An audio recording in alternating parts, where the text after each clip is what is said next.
Hey guys, Insomnia here with some more AFK Arena. Today we're going to be looking at two new things. One is patch 1.27. The notes have been released, so we'll go ahead and read those through, let you know my thoughts. Also, we have a brand new Graveborn hero, Izold, I believe is how you pronounce it. So we'll go ahead and take a look at his skill set, and we'll see how we're going to work him into this campaign. So let's go ahead and get into the video.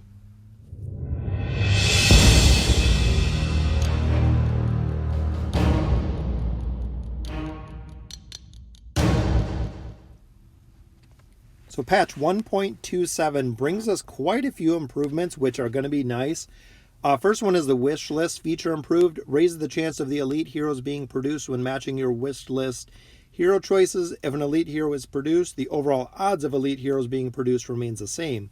So overall, we're going to have a lot more opportunity or a higher chance to actually get the heroes you want.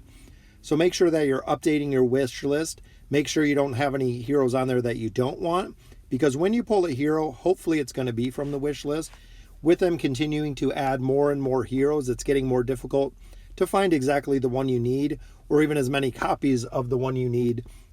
So making sure the wish list, we've been asking for this for quite a bit, so that will be an awesome feature. Doesn't increase the elite hero, which I'm fine with. The elite hero drop is pretty good, especially if you're doing mass summons or saving them. So over time you'll get the heroes, but the specific heroes I need are what I put on my wish list. Second part is the new formation feature. Added a new formation feature that unlocks at 5-20, allowing players to organize and save multiple formations, which is good. I like the formations. They're really easy to change though, especially when you can already change them by the factions to save multiple formations. I'd like to see this feature in the Gladiator Arena. I hate going through and changing all three teams. If I could just set them up and then the defense and the attack would be the same, I'd like the formation feature. I don't think I'm going to use this one very much because I pretty much vary 2 or 3 heroes out of formation who are my top performing heroes or the top tier heroes. So don't know about this feature, but we'll check it out when it comes live. New hero filters. Players can now filter their heroes within the hero page based on type such as strength, intelligence, etc. So another okay feature. Again, I don't know if it's something that I'm really going to use. I use a lot more of the faction specific, which they already have the filters by the faction. So not sure if I would use the hero filter. One thing that I do think they need to talk about that I've expressed a couple times is the gear. A lot of times when I switch between Riz, when I switch between the campaign, when I switch between the tower, I'm switching gear between tunes. So that's great. You can find the heroes, but you don't have the gear set for them.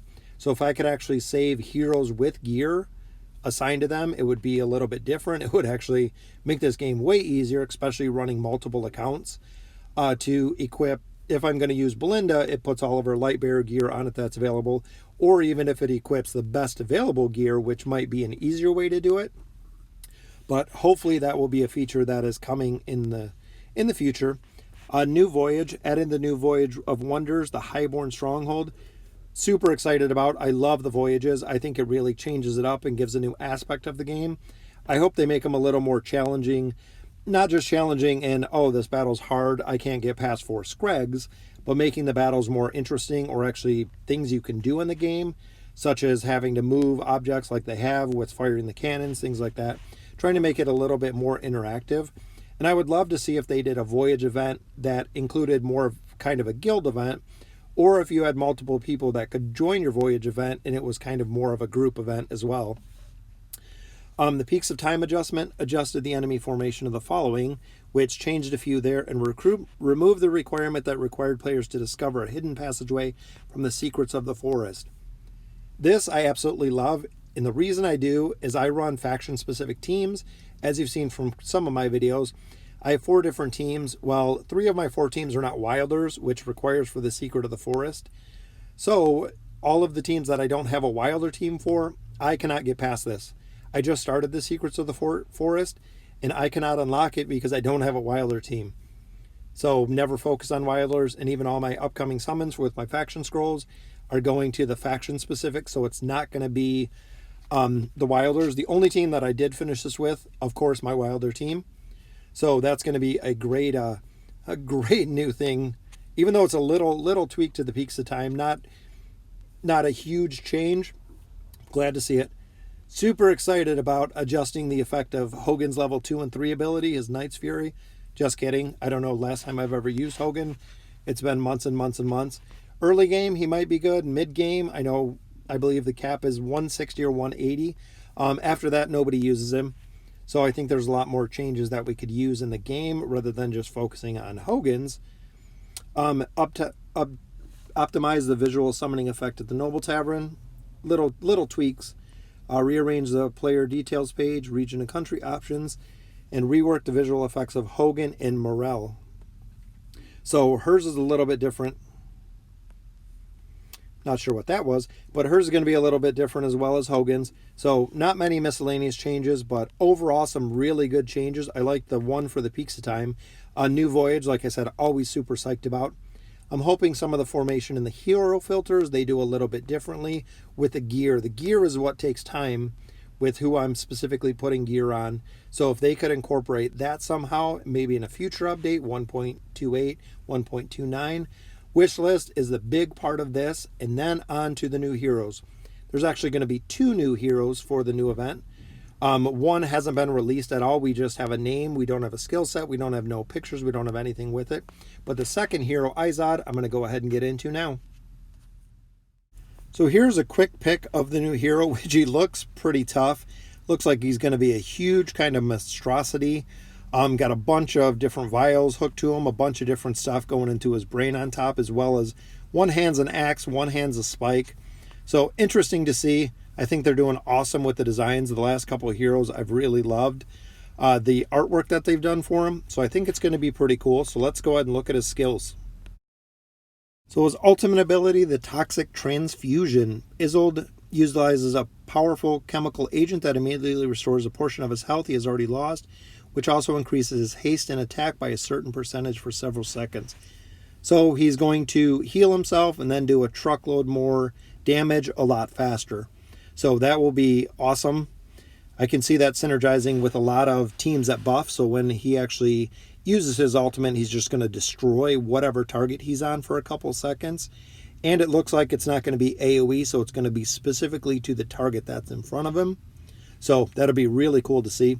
Second ability, Noxious Blast. When Izold's health is greater than a certain percentage, he will use his Noxious Gas ability, dealing damage equal to a certain percentage of his own health as damage to nearby enemies. So that's going to be his little AoE Noxious Blast. Also causes him to receive damage equal to a certain percentage of his own health. So it looks like it's going to be important to have him with someone like Namora that's going to keep his health high throughout the whole entire battle, instead of it just being situational healing, to where if Namora's healing is going off, it's actually going to release this ability as well when he gets to that certain percent, or even coupling him and adding him with Lucius. That's why Lucius can heal him. I'm not sure if he's going to be a tanking class or if he's going to be a DPS, but from the looks of him, I think he might be a tanking class. His third ability, which is the Needle Strike, charges into a single enemy, stunning them and knocking them backwards, finally stabbing the enemy with his needle for a certain amount of damage. So, going to be awesome with a stun. Anything with CC, as you've seen from my Wilder team, anything with roots, anything with stuns, anything with CC makes a huge difference in the battle and the knockback. So it might be similar to Golas, where Golas actually kicks the frontline hero to the back line, and then he starts killing out the back line. If you've seen the ability before, so maybe this is going to be kind of a conversion of that.